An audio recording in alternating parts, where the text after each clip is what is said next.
नमस्कार, आप देख रहे हैं आज तक। आपके साथ मैं हूं सईद अंसारी। गांव आज तक में आप सभी का स्वागत है। 2 दिन बाद होली है, लेकिन भारत के गांवों में हफ्तों पहले से ही होली की खुमारी छाई हुई है। कहीं होली के मेले का आयोजन हो रहा है तो कहीं लोग पापड़, गुजिया और तरह तरह के पकवान बनाने में जुटे हुए हैं। लेकिन क्या आप जानते हैं कि होली पर जिस अबीर गुलाल से आप और हम होली खेलते हैं वो कैसे और कहां बनता है?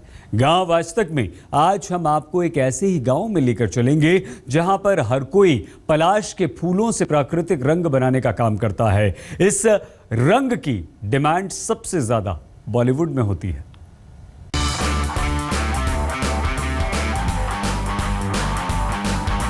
होली में हर तरफ ऐसा ही नजारा होता है।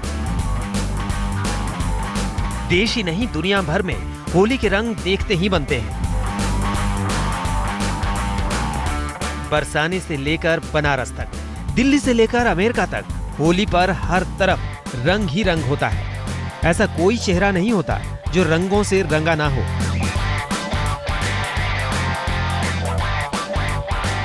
कहीं रंग गुलाल उड़ते हैं तो कहीं लोग पानी से तरबतर होते हैं।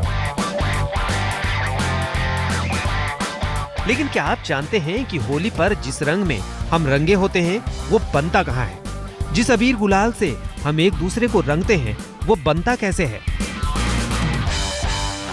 गांव आज तक में आज हम आपको झारखंड के सरायकेला खरसावा जिले के चोगा गांव में ले चलेंगे। ये गांव पूरे देश में नेचुरल अबीर के लिए जाना जाता है। यहाँ पर पलाश के फूलों से बेहद ही खुशबूदार नेचुरल अबीर बनता है। अबीर बनाते हैं, पलाश का खेती हम लोग के यहाँ पूरा ज्यादा है ना, और होली पर्व में उसमें ज्यादा मांग होता है। जमशेदपुर से सटे सरायकेला खरसावा जिले के चोगा गांव में बन रहे अबीर की डिमांड पिछले कुछ सालों से बहुत ज्यादा बढ़ गई है। इसकी वजह है कि यहाँ बन रहे अबीर में किसी तरह के केमिकल की मिलावट नहीं होती है। अबीर बनाने में लगे गांव वालों के मुताबिक नेचुरल होने की वजह से उनके पास बॉलीवुड से भी डिमांड आ रही है। फिल्म इंडस्ट्री के लोग इसको बहुत ही ज़्यादा पसंद करते हैं, क्योंकि इसको चेहरा पर लगाने से चेहरे पर कोई साइड इफेक्ट नहीं होता है। पीले पलाश के खूबसूरत फूलों से कैसे बनता है नेचुरल अबीर?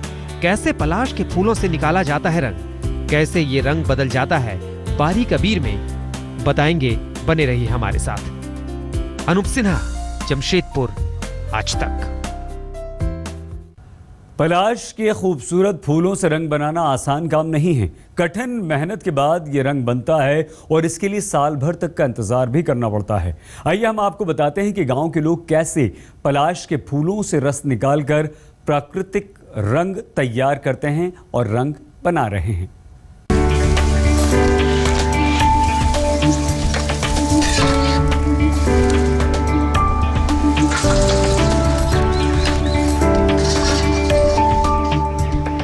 बेहद ही खूबसूरत पीले रंग के इन पलाश के फूलों से तैयार होता है पीले रंग का नेचुरल अबीर। लेकिन सबसे कठिन होता है पीले रंग के इन फूलों से रंग निकालना। फूलों से रंग निकालने के लिए इन लोगों को पूरे 1 साल तक इंतजार करना पड़ता है। 1 साल तक फूलों को रोज धूप में सुखाना पड़ता है, तब जाकर इन फूलों से निकाला जाता है नेचुरल पीला रंग। यहाँ तो ज़्यादातर पलाश की खेती होती है, इसीलिए हम लोग फूल को जुगाड़ करते हैं और उसके बाद छांटते हैं, धूप में दे देते हैं। धूप में देने के बाद उसको फिर से मतलब पैकिंग बनाते हैं। 1 साल कड़ी मेहनत के बाद वो वक्त आता है जब इन फूलों से पीला रंग निकालने के लिए तैयार किया जाता है। सबसे पहले सूखे फूलों को एक जगह जमा किया जाता है, फिर उनमें से अच्छे फूलों को चुनकर अलग किया जाता है। इसके बाद मिट्टी के चूल्हे पर एक बर्तन में पानी गर्म किया जाता है। पानी गर्म होने पर उसमें फिटकरी मिलाई जाती है। जब पानी खौलने लगता है तो धीरे धीरे उसमें पलाश के फूलों को डाला जाता है। एक निश्चित तापमान पर गर्म होने पर पलाश का फूल रंग छोड़ने लगता है। पलाश फूल के जैसे बॉयल हुआ और उसके बाद उसको जैसे उसका रस निकल लेता है, उसके बाद रंग बनता है। रंग बनने के बाद हम लोग उसको एक कोई गमला हो जो कुछ हो उसमें डाल लेते हैं। उबले हुए पलाश के फूलों को सूती कपड़े से छानने के बाद उसे कपड़े समेत हाथ से दबाकर रंग को एक बर्तन में जमा किया जाता है। फिर इस रंगीन पानी को टेल्कम पाउडर में मिलाकर गाढ़ा कर लेते हैं। गाढ़े रंग को एक कपड़े पर जमीन में फैला देते हैं।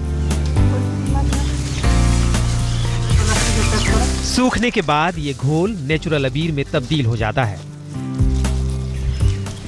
फिर जैस्मीन के तेल की कुछ मात्रा मिलाकर इसे पैकेट में पैक कर दिया जाता है। फिल्म इंडस्ट्री के लोग इसको बहुत ही ज़्यादा पसंद करते हैं, क्योंकि इसको चेहरा पर लगाने से चेहरे पर कोई साइड इफेक्ट नहीं होता है। गांव वालों के मुताबिक कुछ साल पहले ही उन्हें पलाश के फूलों से नेचुरल अबीर बनाने की तकनीक पता चली है।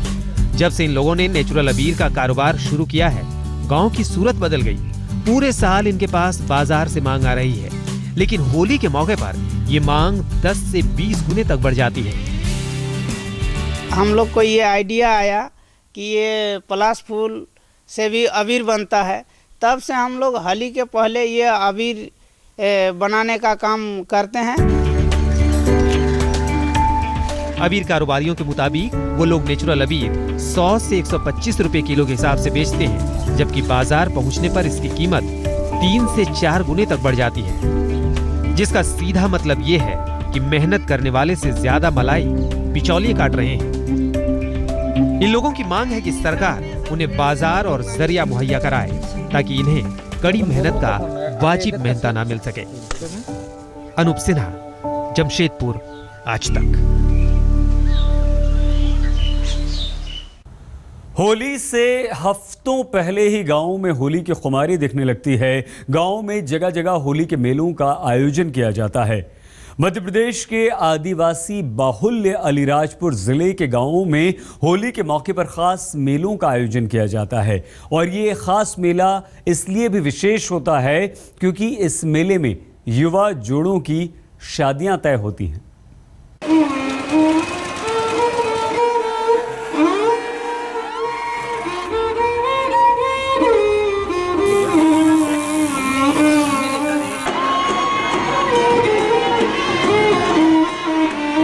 कहीं ढोल की धुन पर नाच रहे लोग, तो कहीं रंग बिरंगे कपड़े पहने मेले में घूम रही महिलाएं। कहीं झूले पर मस्ती करते बच्चे और नौजवान, तो कहीं कढ़ाई में छनती गर्मा गर्म पकौड़ियां। हर तरफ है उल्लास, हर तरफ है होली का जश्न। ये नजारा है मध्य प्रदेश के आदिवासी बाहुल्य इलाके अलीराजपुर का। यहाँ के गांवों में इन दिनों त्योहार की धूम है। होली के एक हफ्ते पहले से ही यहाँ पर परंपरागत भगोरिया मेले का आयोजन किया जाता है। होली से पहले शुरू होने वाले इस मेले की सबसे बड़ी खासियत ये है कि जहाँ बच्चे यहाँ पर धमा चौकड़ी मचाने पहुँचे हैं, वहीं नौजवान लड़के लड़कियाँ जीवन साथी की तलाश में आते हैं। अलीराजपुर समेत मध्य प्रदेश के झाबुआ, धार, बड़वानी, खरगोन जैसे आदिवासी इलाकों में होली से पहले नजारा ऐसा ही होता है।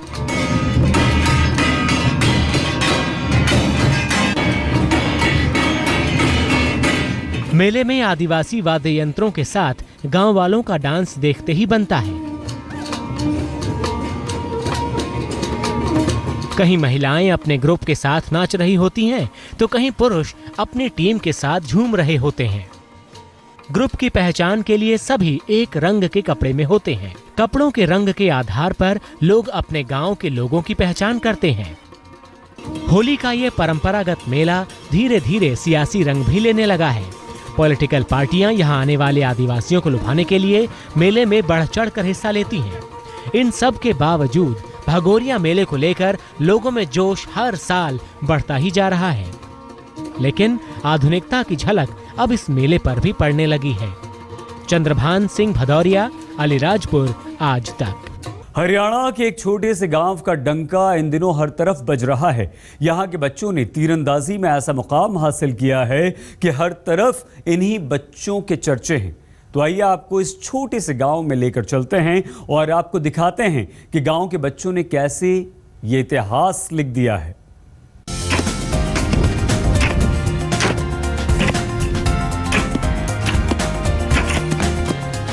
ये छूटा कमान से तीर और जाकर सीधा लगा टारगेट पर। हरियाणा के हिसार जिले के एक छोटे से गांव उमरा में तीरंदाजी की प्रैक्टिस कर रहे इन बच्चों का निशाना अचूक है। अपनी मेहनत के दम पर इन बच्चों ने एक छोटे से गांव को इंटरनेशनल पहचान दिला दी है। कुछ ही सालों में उमरा गांव तीरंदाजी के गांव के नाम से मशहूर हो गया है। तीरंदाजी के जिस भी प्रतियोगिता में ये खिलाड़ी हिस्सा लेते हैं, पदक लेकर ही घर लौटते हैं। ये सब संभव हुआ है इनके कोच मंजीत मलिक की वजह से। शुरुआत मैंने 2003 में की थी तीरंदाजी की, जिला तीरंदाजी संघ बना के, और पहली जिला स्तरीय प्रतियोगिता 2003 उकलाना में की थी हमने। तो उस टाइम बच्चों का रुझान जो देखा हमने, उसमें लगभग 200 पार्टिसिपेशन थे बच्चे, और किराए पे धनुष ला के हमने शुरुआत की थी। हिसार के गांव उमरा की तीरंदाजों का गांव बनने के पीछे कहानी बेहद दिलचस्प है। कोच मंजीत को कुछ साल पहले ख्याल आया कि क्यों ना गांव के बच्चों को तीरंदाजी का खेल सिखाया जाए। बच्चों को इकट्ठा करके वो उन्हें एक निजी स्कूल में ट्रेनिंग देने लगे। पैसे के अभाव में पहले ये बच्चे लकड़ी के तीर धनुष से प्रैक्टिस करते थे, लेकिन जल्द ही इनकी मेहनत रंग लाई। देश विदेश में ये खिलाड़ी मेडल जीतने लगे। इनाम के पैसों से इन बच्चों ने 5 लाख तक के महंगे तीर धनुष खरीदे हैं। हमने आर्चरी स्टार्ट की और स्टार्टिंग में हमारी फर्स्ट नेशनल में गोल्ड मेडल आया, और हमने फिर पूरी मेहनत से ये प्रैक्टिस की कि हम ओलंपिक में जाए और इंटरनेशनल प्लेयर बने। देश विदेश में नाम कमाने वाले उमरा गांव के खिलाड़ियों को देखते हुए आसपास के गांव के बच्चों में भी इस खेल को लेकर आकर्षण बढ़ा है। लेकिन सबसे बड़ी दिक्कत यह है कि यह खेल बहुत महंगा है। एक तीर की कीमत ही 3 से 4 हजार होती है, जबकि अच्छे धनुष 4 से 5 लाख के बीच आते हैं। ऐसे में अच्छे खिलाड़ी भी पैसे के चलते इस खेल में आगे नहीं बढ़ पाते। ये लड़के पहली बार पाइकानो गोल्ड मेडल लाए थे, और अभी ये बाद में गोवा भी जा रही थी, अभी ये विशाखापट्टनम भी जाएंगे थे। और एक बच्चा है रोबिन, विदेश में भी गोल्ड मेडल लेके आ रहे थे। बिना सरकारी मदद के ये बच्चे यहाँ तक तो पहुँच गए हैं, लेकिन इसके आगे की मंजिल पाने के लिए इन्हें सरकारी मदद की जरूरत है। गांव के लोगों का कहना है कि अगर सरकार इन बच्चों को आर्थिक मदद दे तो वो दिन दूर नहीं जब ये बच्चे ओलंपिक में भारत को पदक दिलाएंगे। भूरेंद्र मोर, हिसार, आज तक। गांव आज तक में आज के लिए बस इतना ही। कल हम फिर हाजिर होंगे कुछ और गांवों की रोचक और दिलचस्प खबरों के साथ। तब तक के लिए आप बने रहिए देश और दुनिया की हर अहम खबर के लिए देखते रहिए आज तक। तुर्की की राजधानी अंकारा में एक जबरदस्त धमाका हुआ है। इस धमाके में 34 लोग मारे गए हैं, 125 से ज्यादा घायल हैं। धमाका इतना जोरदार था कि उसकी आवाज पूरे शहर में सुनाई। पैसे वाले बाबू मेरा बजट बना दो, पैसे वाले बाबू मेरा बजट बना दो, बजट बना दो, बजट बना दो। पैसे वाले